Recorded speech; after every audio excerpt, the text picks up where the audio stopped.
فرش التراب يضمني۔ دوسرا سوال یہ ہے کہ کیا نکاح اور ولیمہ ایک ہی دن میں جائز ہے؟ تفصیل سے جواب دیں۔ جی میرے نزدیک جائز ہے۔ میں نے پچھلے دنوں اس کی تحقیق کی تھی تو اس کا عین نکاح کے وقت بھی جائز ہے، اور میرے علم کی حد تک سعودی عرب میں آج کل یہی ہو رہا ہے کہ نکاح کے وقت ہی ایک دعوت ہوتی ہے، لیکن وہ دعوت جو ہے ہوتی تو ہے اس گھر میں جہاں نکاح ہو رہا ہے، لڑکی والا گھر، اس کا سارا خرچہ لڑکے والے برداشت کرتے ہیں، تو اس طرح اس کو ولیمۃ العرس کہتے ہیں۔ وہ یہ ہو سکتا ہے، اگرچہ ہمارے ہاں جو روایت زیادہ ہے وہ یہی ہے کہ کم سے کم شوہر اور بیوی کی ایک ملاقات جو ہے تخلیہ میں ہو جائے، اس کے بعد ولیمہ، لیکن یہ کہ میں نے تحقیق کیا ہے تو معلوم ہوا کہ نہیں جائز ہے۔ دوسرا سوال یہ ہے کہ موجودہ دور میں جہیز جیسی لعنت کو کس طرح سے روکا جائے اور اس کو روکنے کے لیے کون سی بات مؤثر ثابت ہوگی؟ یہ معاملہ آسان نہیں ہے، اس لیے ہم نے پاکستان میں بھی جب تحریک شروع کی تو ہمیں معلوم تھا کہ جہیز کو روکنا بہت مشکل ہے، تو میں نے اس کی تو شرط لگا دی تھی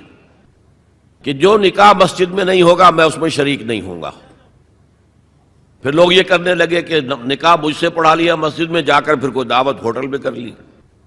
پھر میں نے اعلان کیا جس نکاح کے ساتھ کوئی دعوت ہوگی وہ میں پڑھاؤں گا ہی نہیں، تو ہوتے ہوتے وہ بات آگے جا رہی ہے۔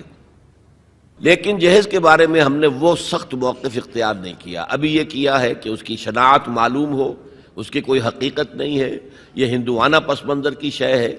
آپ اپنی بچی کو کچھ دینا چاہتے ہیں دیں، یہ بھی ہو سکتا ہے کہ ایک دو دن پہلے جو ہے وہ پہنچا دیا جائے ان کے گھر میں، اس کی نمائش ہرگز نہ ہو، کیونکہ اس سے غرباء کا دل دکھتا ہے۔